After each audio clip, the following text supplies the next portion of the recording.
Hello বন্ধুরা, welcome my to YouTube channel.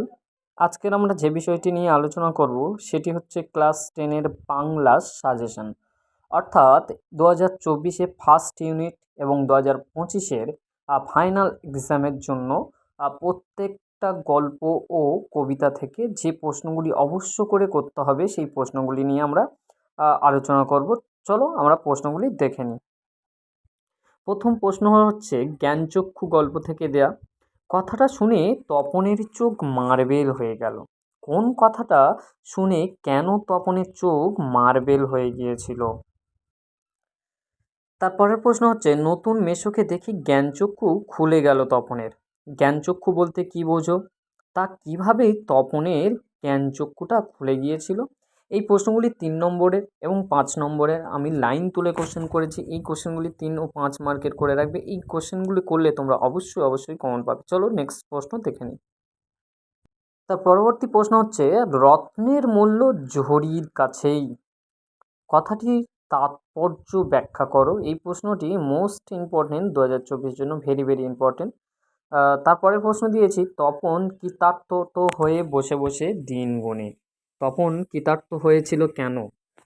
চলো তারপরের প্রশ্নটাও দেখে নিই। শুধু এই দুঃখের মুহূর্তে গভীর সংকল্প করে তপন। দুঃখের মুহূর্তটি কি? তপন কি সংকল্প করেছিল? এই প্রশ্নগুলি মোস্ট ইম্পর্টেন্ট। তোমরা এই প্রশ্নগুলি আগে থাকতে তৈরি করে রাখো। চলো আমরা তাহলে নেক্সট প্রশ্ন দেখে নিই। আর যারা আমার চ্যানেলে নতুন তারা আমার চ্যানেলটিকে অবশ্যই সাবস্ক্রাইব করে পাশে থাকবে এবং পাশে থাকা নোটিফিকেশনটি অন করে দিও, যাতে এরকম ভিডিও পেতে দেরি না হয়। তার পরবর্তী প্রশ্ন হচ্ছে আজ যেন তার জীবনের সবচেয়ে দুঃখের দিন। কার কথা বলা হয়েছে? আজ কি কারণে বক্তার কাছে সবচেয়ে দুঃখের দিন? পরবর্তী প্রশ্নটি মোস্ট ইম্পর্টেন্ট। সত্যি তপনের জীবনে সবচেয়ে সুখের দিনটি এলো আজ। তপনের জীবনে সুখের দিনটি কিভাবে এলো? গল্পের শেষে সুখের দিনটি কিভাবে দুঃখের দিন হয়ে উঠল? পরবর্তী প্রশ্ন দিয়েছি পৃথিবীতে এমন অলৌকিক ঘটনাও ঘটে। কোন ঘটনাকে অলৌকিক ঘটনা বলা হয়েছে? এই প্রশ্নটি মোস্ট ইম্পর্ট্যান্ট 2024-এর জন্য। তোমরা অবশ্যই ভালো করে করে রাখবে। তারপরের প্রশ্নটি আরও ভেরি ইম্পর্ট্যান্ট। গল্প ছাপা হলে সেই ভয়ঙ্কর আদালত হওয়ার কথা, সে আদালত খুঁজে পায় না। কার গল্প? গল্প ছাপা হওয়ার পরেও বক্তার মনে আনন্দ নেই কেন?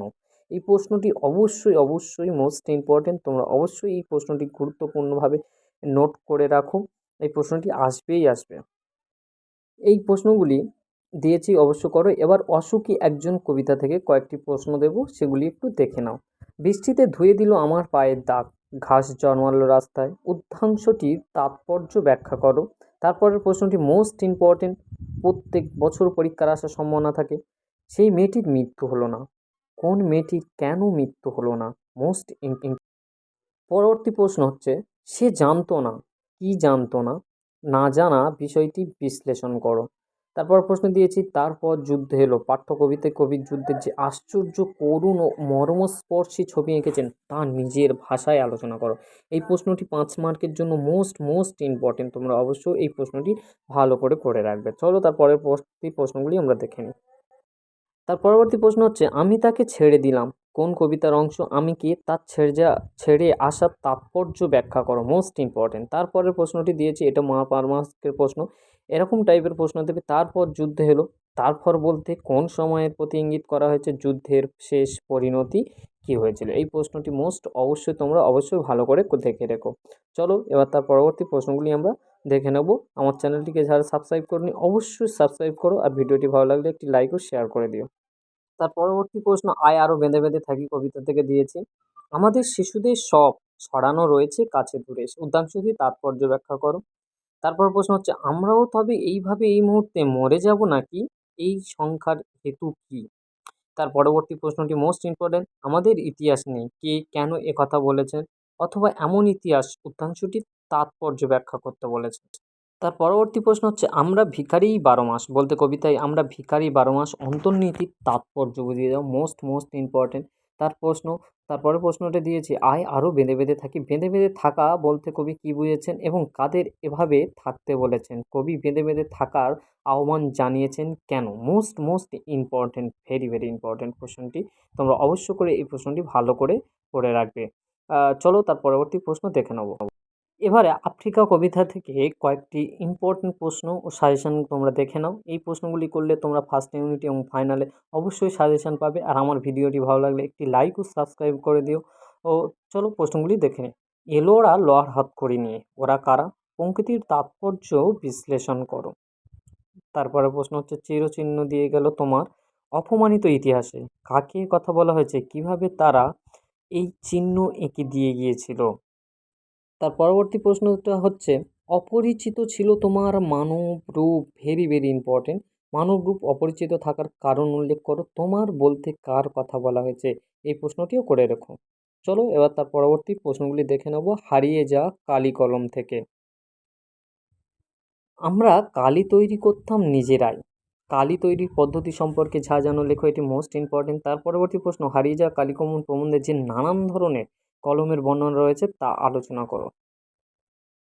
এবারে 3 নম্বর প্রশ্ন হচ্ছে, জন্ম নিল ফাউন্টেন পেন। ফাউন্টেন পেনের স্রষ্টাকে? বাংলায় কে এই পেনের নামকরণ করেছিল? ফাউন্টেন পেনের জন্ম বৃত্তান্তটি সংক্ষেপে আলোচনা করো।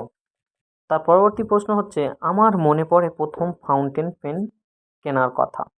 আমার বলতে কার কথা বোঝানো হয়েছে? তার ফাউন্টেন কেনার ঘটনাটি সংক্ষেপে বিবৃতি করো। তারপরে প্রশ্ন হচ্ছে, মোগল দরবারের একদিন তাদের কত না খাতির, কত না সম্মানী। তাদের বলতে কাদের কথা বলা হয়েছে? তাদের খাতির ও সম্মানের পরিচয় দাও। এই প্রশ্নটি মোস্ট ইম্পর্টেন্ট। তোমরা অবশ্য করে এই প্রশ্নটি ভালো করে দেখে রাখবে। চলো তার নেক্সট। হ্যালো স্টুডেন্ট, আজ এই পর্যন্ত প্রশ্নগুলি দিলাম। প্রশ্নগুলি মোস্ট ইম্পর্টেন্ট।